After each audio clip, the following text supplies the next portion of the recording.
Demi nama Bapa dan Putra dan Roh Kudus. Amin. Maria diberi kabar oleh malaikat Tuhan bahwa ia akan mengandung dari Roh Kudus.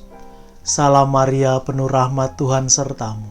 Terpujilah engkau di antara wanita, dan terpujilah buah tubuhmu, Yesus. Santa Maria, Bunda Allah, doakanlah kami yang berdosa ini, sekarang dan waktu kami mati. Amin. Aku ini hamba Tuhan, terjadilah padaku menurut perkataanmu itu. Salam Maria, penuh rahmat, Tuhan sertamu. Terpujilah engkau di antara wanita, dan terpujilah buah tubuhmu, Yesus. Santa Maria, Bunda Allah, doakanlah kami yang berdosa ini, sekarang dan waktu kami mati. Amin. Sabda sudah menjadi daging dan tinggal di antara kita. Salam Maria, penuh rahmat, Tuhan sertamu. Terpujilah engkau di antara wanita, dan terpujilah buah tubuhmu, Yesus.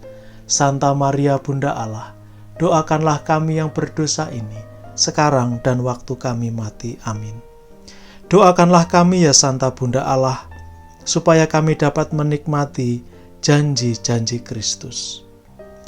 Marilah kita berdoa. Ya Allah, karena kabar malaikat kami mengetahui bahwa Yesus Kristus Putramu menjadi manusia. Curahkanlah rahmat-Mu ke dalam hati kami, supaya karena sengsara dan salibnya, kami dibawa kepada kebangkitan yang mulia, sebab Dialah Tuhan dan pengantara kami. Amin. Selamat sore, saudari dan saudara yang terkasih dalam Kristus. Hari ini hari Senin, tanggal 12 Oktober 2020. Banyak orang tidak menyukai hari Senin karena harus bekerja.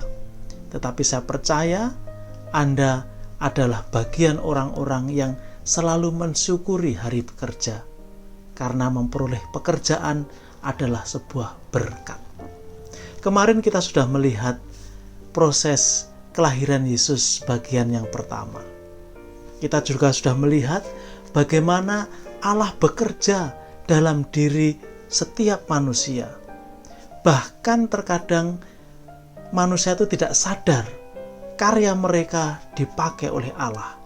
Seperti Kaisar Agustus yang mengadakan sensus penduduk. Ternyata hal itu dipakai oleh Allah untuk menggenapi nubuat perjanjian lama bahwa Sang Mesias harus lahir di kota Daud, di Bethlehem. Hari ini mari kita lihat di Bethlehem, di bagian mana Yesus dilahirkan. Karena kitab suci tidak memberi kita data yang jelas. Bethlehem sebenarnya bukanlah kota sentral dalam perjanjian lama. Yang menjadi sentral Yerusalem. Bahkan sampai zaman Yesus pun Yerusalemlah pusat. Tapi mengapa Bethlehem? Karena memang di sanalah Daud dilahirkan. Di sanalah Daud diurapi menjadi raja. Dan bahkan nanti di sana juga akan lahir Sang Mesias. Dalam kitab Mika bab 5 ayat 1 dikatakan begini. Tetapi engkau hai Bethlehem Efrata, hai yang terkecil di antara kaum-kaum Yehuda, daripadamu akan bangkit bagiku seorang yang akan memerintah Israel, yang permulaannya sudah sejak purbakala, sejak dahulu kala.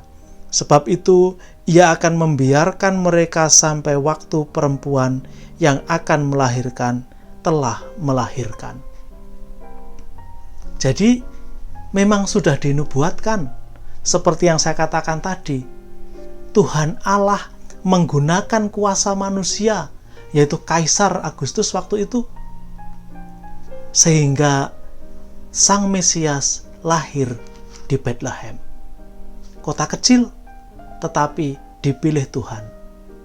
Nah, saudari-saudara yang terkasih dalam Kristus, menjadi pertanyaan kita sekarang. Di Bethlehem tetapi di mana Yesus dilahirkan. Injil Lukas bab 2 ayat 6. Ketika mereka di situ, tibalah waktunya bagi Maria untuk bersalin, dan ia melahirkan seorang anak laki-laki, anaknya yang sulung. Lalu dibungkusnya dengan lampin dan dibaringkannya di dalam palungan, karena tidak ada tempat bagi mereka di rumah penginapan. Ada beberapa kata kunci di sini. Yesus dibaringkan di palungan. Kalau Anda dari desa pernah memelihara ternak, tahu tempat binatang, tempat menaruh makanan bagi binatang, palungan. Karena tidak ada tempat di rumah penginapan. Nah, dua hal ini yang mari kita dalami. Di mana kira-kira Yesus dilahirkan? Lukas menyebut kata rumah penginapan. Jangan membayangkan rumah penginapan seperti sekarang, motel atau losmen atau hotel. Bukan. Tetapi memang sejak zaman dahulu di Bethlehem, di pinggiran-pinggiran kota itu, ada seperti tempat menginap bagi para peziarah. Jangan lupa bahwa orang-orang Yahudi punya tradisi setiap tahun pergi ke Yerusalem. Dan kerap kali mereka harus melewati beberapa kota. Dan ketika malam tiba, mereka harus beristirahat.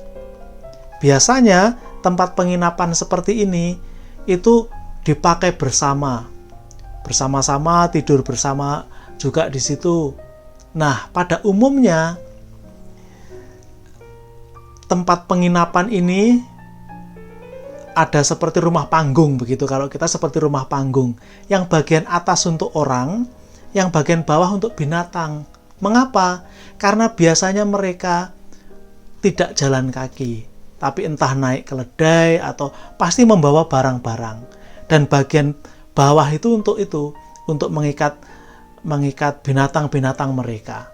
Dan itu dekat sekali. Bisa jadi memang satu rumah seperti saya katakan seperti rumah panggung. Itu kemungkinan pertama. Kemungkinan kedua adalah rumah biasa. Mengapa? Karena Yusuf orang Bethlehem. Pasti memiliki saudara atau kerabat di sana. Pasti dia masih berpikir untuk mencari tempat di sana. Nah, kondisinya juga sama. Saudari dan saudara terkasih. Hampir setiap rumah begitu, binatang peliharaan mereka itu juga menjadi satu. Kalau keledai atau apa ya di bawah, kemudian orang-orangnya tidur agak di atas. Nah, kalau yang dikatakan tidak ada tempat bagi mereka di penginapan, kemungkinan tidak ada tempat di bagian atas ini, sudah penuh. Maka mereka turun ke bawah ke tempat di mana ada binatang-binatang untuk istirahat. Maka ketika Maria melahirkan, ya melahirkan di sana. Karena memang di atas sudah penuh, yang ada di bawah. Nah, ini kemungkinan kedua. Kemungkinan ketiga adalah seperti yang dipakai oleh para sejak awal tradisi dari abad kedua, bahwa Maria melahirkan di salah satu gua di Bethlehem. Apakah gua-gua kosong? Juga tidak. Gua-gua ini juga biasa dipakai oleh para pengembara untuk istirahat, lebih stabil. Ada tempat untuk binatang, ada tempat untuk orang, hampir sama. Nah, bisa jadi juga Maria melahirkan di sini, di sebuah goa. Tapi juga seperti saya katakan tadi, goa itu cukup besar, di mana ada orang untuk bisa beristirahat, dan ada tempat binatang-binatang juga beristirahat. Nah, rupanya pilihan yang ketiga, kemungkinan yang ketiga ini yang banyak dipercaya. Maka ketika pada abad keempat, Kaisar Konstantin mendirikan basilika di Bethlehem, dia memilih di mana? Di sebuah gua, area gua yang dipercaya kemungkinan besar Maria melahirkan Yesus di sana. Nah, saudari dan saudara terkasih, mana yang benar? Yang sudah terjadi atau ada kemungkinan yang lain? Bagi saya itu tidak penting. Yang terpenting adalah Yesus telah lahir.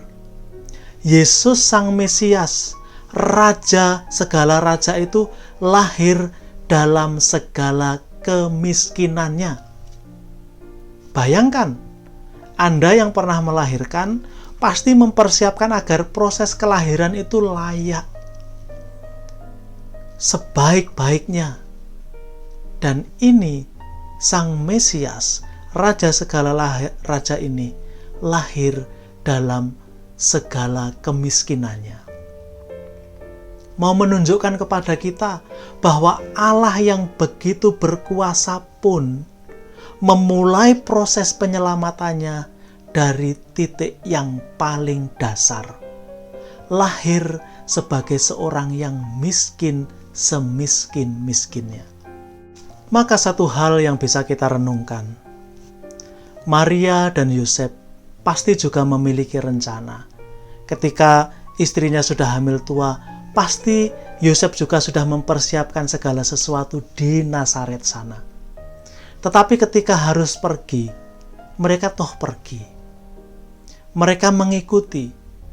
Apakah waktu itu mereka sadar bahwa Tuhan memakai ini, memakai peristiwa ini agar Sang Mesias lahir di Bethlehem?